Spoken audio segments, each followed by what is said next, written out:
रूप लीला रुचिर श्री अग्रदास और पद धरो। 24 रूप लीला रुचिर श्री अग्रदास और पद धरो।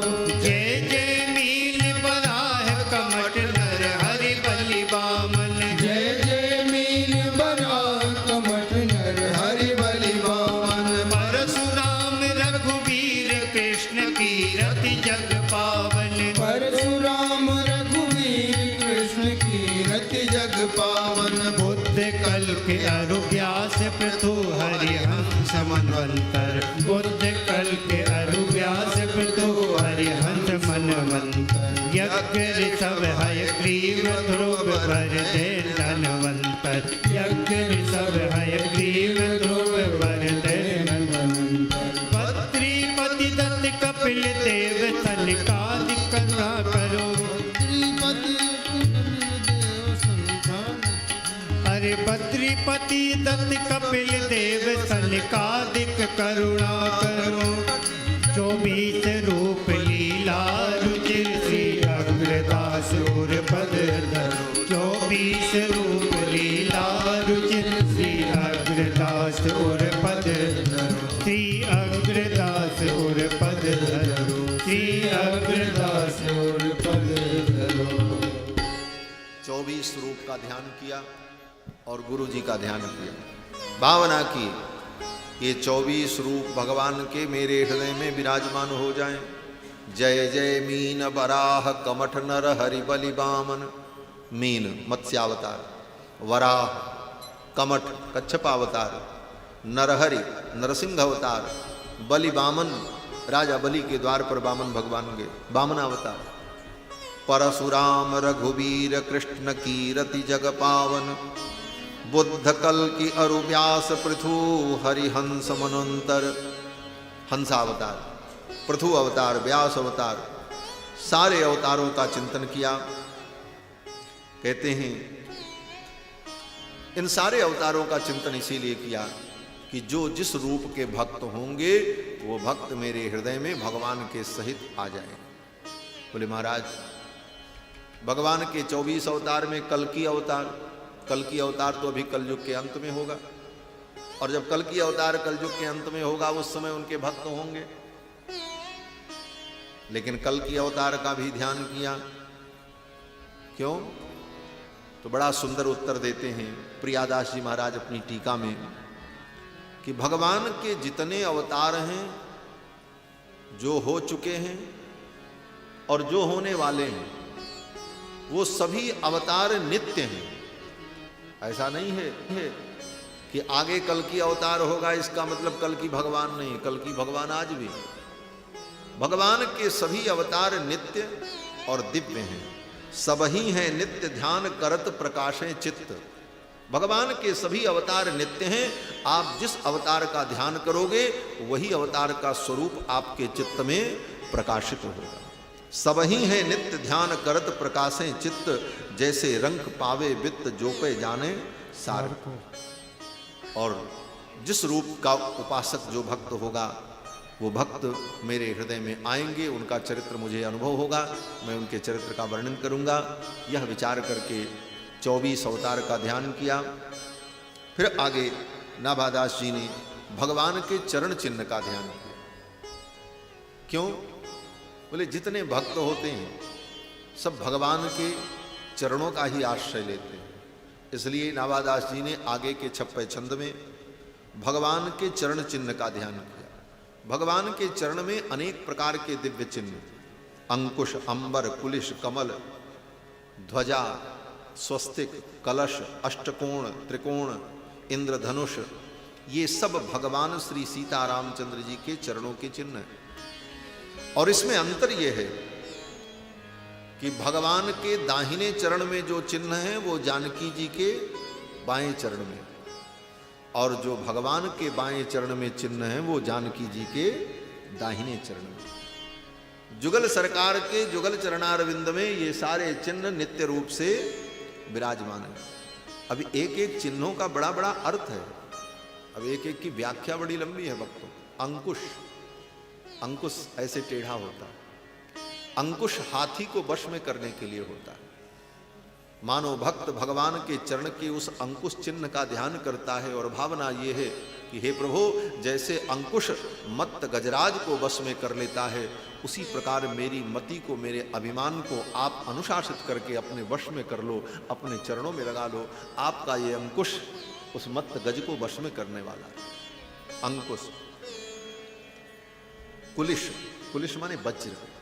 जैसे वज्र बड़े बड़े पर्वत को चूर चूर कर देता है, उसी तरह आपके चरण में जो वज्र का चिन्ह है, वह वज्र का चिन्ह हमारे जन्म जन्मांतर के पाप के पर्वत को भी विनष्ट कर देने वाला है। तो भगवान के एक एक चरण चिन्हों का ध्यान करते हुए ये भावना करनी चाहिए। चरण चिन्ह रघुवीर के संतन सदा सहायका। नाभादास जी कहते हैं, सीतापति पद नित बसत एते मंगलदायका।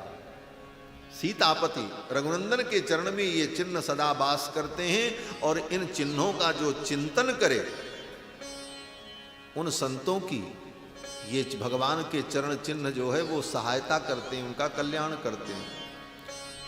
सीतापति पद, सीतापति पद नित बसत एते मंगलदायका। सीतापति पद नित बसत एते मंगलदायका।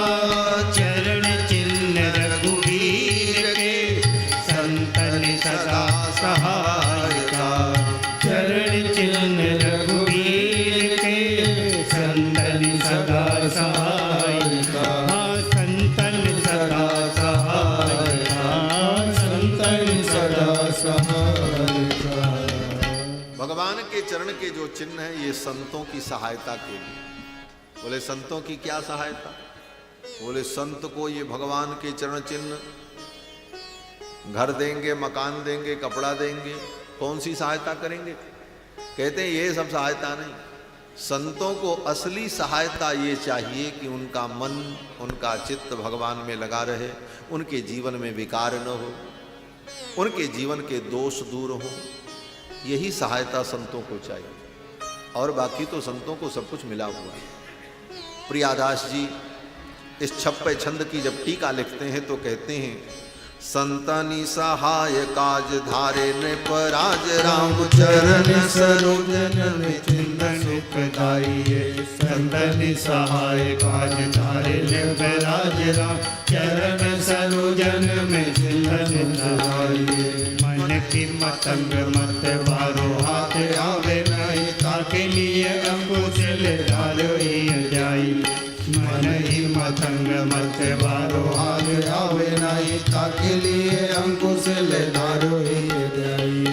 सठता सतावे सीत ताई ते अंबर धरो। सठता सतावे सीत ताई ते अंबर धरो। हरियो जन सुख ध्यान कीने सुख पाइए। ऐसे ही कुलिश पाप परत भोरी को भक्ति निधि जोरी को कंज मन लाई। ऐसे ही पुलिस पाप पर्वत भूरी को भक्ति निधि जोरी को कंज मन लाई। अब सारी व्याख्या तो मैं नहीं करूंगा, आप स्वयं भक्तमाल की इन पंक्तियों को पढ़ लेना, केवल संकेत। प्रियादास जी कहते हैं, संतन सहाय काज धारे नृपराज राम। संतन की सहायता के लिए ही राजाधिराज रघुनंदन ने अपने चरणों में इन चिन्हों को धारण किया। चरण सरोजन में चिन्ह सुखदाई। किस लिए? बोले मन ही मतंग मतवारो हाथ आवे नहीं। ये मन ही वो मतंग हाथी है जो अपने वश में नहीं होता। तो जिसका मन अपने वश में न हो तो मन में वश करने के लिए क्या करना चाहिए? लोग अक्सर ये प्रश्न करते हैं, कहते महाराज मन स्थिर नहीं होता, मन शांत नहीं रहता, कोई उपाय बताओ। और ये प्रश्न केवल आपका नहीं है, ये प्रश्न अर्जुन जैसे भक्त का भी। गीता में अर्जुन ने भगवान से प्रश्न किया कि चंचलम ही मन कृष्ण प्रमाथि बलवत दृढ़म। ये मन बड़ा चंचल है महाराज, इसको मैं वश में कैसे करूं? तो वहां भगवान ने जो उपाय बताया वो उपाय तो अच्छा उपाय है। भगवान ने कहा अभ्यासेन च कौन्तेय वैराग्येण च गृह्यते। बार बार मन को रोकने का अभ्यास करो और संसार से वैराग्य करो। लेकिन वो उपाय उन समर्थ बुद्धिमान लोगों के लिए, लेकिन जो बेचारा सीधा साधा व्यक्ति है, जो अभ्यास भी नहीं कर सकता, वैराग्य भी उसका दृढ़ नहीं है, वो अपने मन रूपी मतंग को, हाथी को अपने वश में कैसे करे। तो प्रियादास जी कहते हैं भगवान के चरण में जब अपने से काम नहीं बनता तब किसी से सहायता लेनी पड़ती है, और इन्हीं कार्यों की सहायता के लिए ही तो भगवान ने अपने चरणों में इन चिन्हों को धारण कर रखा। सीता पतिपत नित बसत एते मंगल दायका, चरण चिन्ह रघुवीर के संतनि सदा। सठता सतावे सीतता हिते अम्बर हरो जन सुख ध्यान कीने सुख पाई। ऐसे ही पुलिस पाप पर्वत को पूरी को भक्ति रिधि जोरी को कंज मन लाई। ऐसे ही पुलिस पाप पर्वत में पूरी को भक्ति रिधि जोरी को कंज मन लाई। भक्ति निधि जोरी को कंज मन लाई। भक्ति निधि जोरी को कंज मन लाई। प्रियादास जी कहते हैं मन ही मतंग मतवारो हाथ आवे नहीं। तो इस मन रूपी मतंग को वश में करने के लिए ताके लिए अंकुश लय धार्यो ही ध्याई। भगवान के चरण में जो अंकुश का चिन्ह है उस चिन्ह का ध्यान करो। मन वश में नहीं होता तो भगवान के चरण में जो अंकुश का चिन्ह बना है उस चिन्ह का चिंतन करो। उस चिन्ह का जब चिंतन करोगे तो भगवान के चरण का अंकुश चिन्ह जो है वो तुम्हारे मन रूपी मतंग को अंकुश करेगा, बस में कर देगा। आगे कहते हैं कि सठता सतावे सीतता ही ते अंबर धर्यो। भगवान के चरण में अंबर का चिन्ह है। अंबर माने वस्त्र, पीतांबर। बोले अंबर का चिन्ह क्या करेगा? कहते हैं सठता सतावे शीत। अगर जीवन में तुम्हारे सठता है और सठता की ठंडी तुम्हें लग रही है तो सठता की ठंडी से, शीत से बचने के लिए सठता तुम्हारे जीवन से चली जाए। ये सठता वो ठंडी है जो व्यक्ति को कपा देती। बोले सठता की शीत से बचने के लिए ठाकुर जी के चरण में जो अंबर का चिन्ह है उस चिन्ह का ध्यान, सठता की शीत दूर हो जाएगी। ऐसे ही कुलिश पाप पर्वत के फोरिवे को, हमारे जीवन में पर्वत का जो वो पाप का जो पर्वत है, ऐसे ही कुलिश पाप पर्वत के फोरिवे को, पाप का जो पर्वत हमारे जीवन में है उसको फोड़ने के लिए भगवान के चरणों में जो कुलिश है, वज्र, भगवान के चरण में वज्र का चिन्ह है, उस चिन्ह का चिंतन करो। भगवान के चरण में बना हुआ वज्र का चिन्ह जो है वह चिन्ह हमारे जीवन के पाप के पर्वत को तोड़ देगा, समाप्त कर देगा। माम एकम शरणम ब्रज अहम त्वा सर्व पापेभ्यो मोक्षयिष्यामि। भगवान के चरणों के उस कुलिश का ध्यान करना। इसी तरह से भगवान के चरण के एक एक जो चिन्ह हैं उन सब का भाव। और फिर भगवान के भक्तों की वंदना करते हुए श्री नाभादास जी ने सतयुग के भक्तों की वंदना की। पहले द्वादश महाभागवत। ये द्वादश महाभागवत कहाँ हैं? बोले भागवत में जिनका वर्णन है अजामिल के प्रसंग में। अजामिल का जब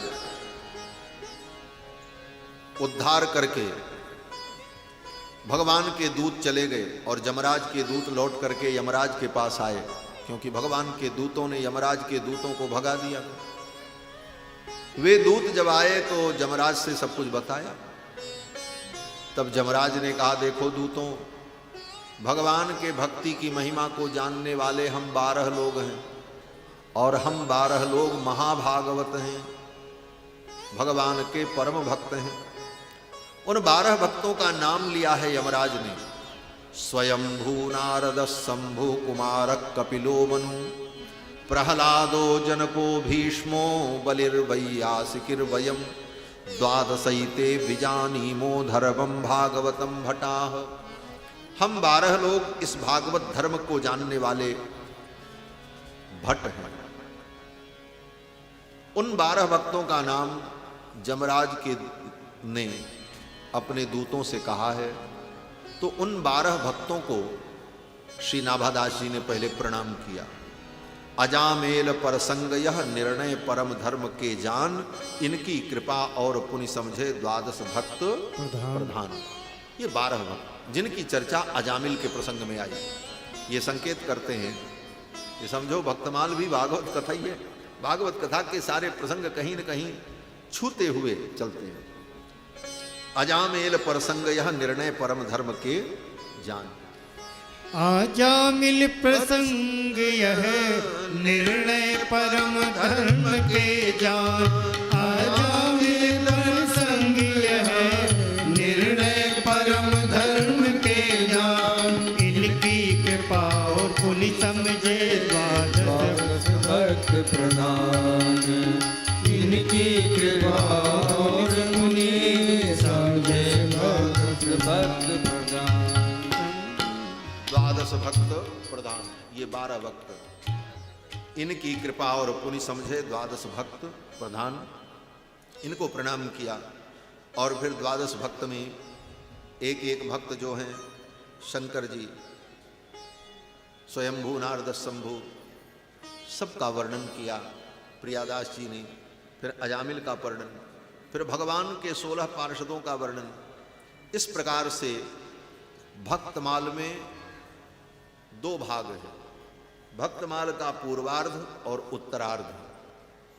पूर्वार्ध में सतयुग से लेकर द्वापर तक के भक्तों का चर्चा, सतयुग से लेकर द्वापर तक के भक्तों की कथा, और वह भी संक्षिप्त में, क्योंकि सतयुग से लेकर द्वापर तक जितने भक्त हुए उनकी कथा तो पुराणों में भरी पड़ी है, और वो कथाएं पुराणों में विस्तार से प्राप्त होती हैं। इसलिए उन कथाओं का विस्तार नाभादास जी ने नहीं किया। उसको तो हम पुराणों में सुन ही लेते हैं सबकी कथा, चाहे प्रहलाद की कथा हो, ध्रुव जी की कथा। अब कलयुग में जो भक्त हुए पुराण काल के बाद, उन भक्तों का चरित्र बड़े विस्तार से श्री नाभादास जी ने वर्णन किया है, और प्रियादास जी ने अपनी टीका में और विस्तार किया। और कलयुग के जो भक्त हैं उनके वर्णन के प्रसंग में सबसे पहले 4 संप्रदाय का वर्णन किया। जिन 4 संप्रदाय का नाम हमने लिया कि ये 4 संप्रदाय भक्ति मार्ग के मूल संप्रदाय हैं, उन 4 संप्रदाय का वर्णन सर्वप्रथम श्री नाभादास जी ने उत्तरार्ध भक्तमाल में कलयुग के भक्तों का जब वर्णन करते हैं उस समय किया। त्रेता द्वापर सतयुग के भक्तों का वर्णन तो हम पुराणों में सुन ही लेते हैं, लेकिन कलयुग में जो भगवान के विशेष भक्त हुए, क्योंकि कलयुग में विशेष करके भगवान के भक्तों का अवतार दक्षिण भारत में। भागवत में भी वर्णन है कि दक्षिण भारत में कृतमाला और पयस्वनी नदी, गोदावरी और कावेरी नदी जहां पर प्रवाहित होती है, उस नदी का जो जल पीते हैं, उस नदी के तट पर जो रहते हैं, प्रायः भगवान के भक्त होंगे। कलौ खलु भविष्यन्ति नारायण परायणा। भागवत में कहते हैं कि कलयुग में उस नदी के तट पर रहने वाले लोग नारायण परायण हों। इसीलिए भक्ति का प्रादुर्भाव दक्षिण भारत में ही माना जाता है। भागवत के महात्म्य में भी लिखा कि भक्ति महारानी कहती मैं द्रविड़ देश में उत्पन्न हुई और फिर धीरे धीरे चल करके उत्तर भारत में आई। उत्पन्ना द्रविणे साहम वृद्धिम कर्णाटके गता, क्वचिन क्वचिन महाराष्ट्रे गुर्जरे जीर्णतां गता। तो भक्ति का प्रादुर्भाव ही द्रविड़ देश में हुआ और द्रविड़ देश में ही भक्ति के महान आचार्यों का प्रादुर्भाव हुआ। भगवान रामानुजाचार्य का प्रादुर्भाव दक्षिण भारत में, श्री माध्व मुनि मध्वाचार्य जी का प्रादुर्भाव दक्षिण भारत में, श्री निम्बारकाचार्य जी महाराज का प्रादुर्भाव दक्षिण भारत में, श्री वल्लभाचार्य जी महाराज जो हैं वो भी तैलंग्य ब्राह्मण आंध्र प्रदेश में उनका मतलब उनका मूल जन्म तो उनका चंपारण्य में हुआ, लेकिन माता पिता उनके आंध्र के ही थे और काशी की यात्रा पर जा रहे थे तो चंपारण्य में, छत्तीसगढ़ में, वहीं चंपारण्य में श्री वल्लभाचार्य जी महाराज का प्रादुर्भाव। तो मूल रूप से भगवान रामानुजाचार्य, मध्वाचार्य, निम्बारकाचार्य, वल्लभाचार्य, ये चारों भक्ति मार्ग के आचार्यों का प्रादुर्भाव द्रविड़ देश में, और ज्ञान मार्ग के परमाचार्य भगवान शंकराचार्य का भी प्रादुर्भाव दक्षिण भारत में हुआ। श्री नाभादास जी कहते हैं, जैसे भगवान ने 24 अवतार धारण किया, 24 प्रथम हरि बपु धरे, त्यों चतुर्व्यूह कलयुग प्रगट। जिस प्रकार भगवान ने धर्म की रक्षा के लिए 24 अवतार लिया, उसी प्रकार चतुर्व्यूह के रूप में इन 4 आचार्यों का प्रादुर्भाव हुआ, जिन चारों आचार्यों ने भक्ति के मार्ग को आगे बढ़ाया। रमा पद्धति रामानुज, विष्णु स्वामी त्रिपुरारी। रमा पद्धति, रमा माने लक्ष्मी अर्थात श्री, तो श्री पद्धति माने श्री संप्रदाय। इसका प्रवर्तन किसने किया? बोले रामानुज स्वामी। रमा पद्धति रामानुज और विष्णु स्वामी त्रिपुरारी, और रुद्र संप्रदाय का प्रवर्तन विष्णु स्वामी ने किया। निम्बादित्य सनकादिका, सनकादिक संप्रदाय को आगे बढ़ाया निम्बारकाचार्य जी ने।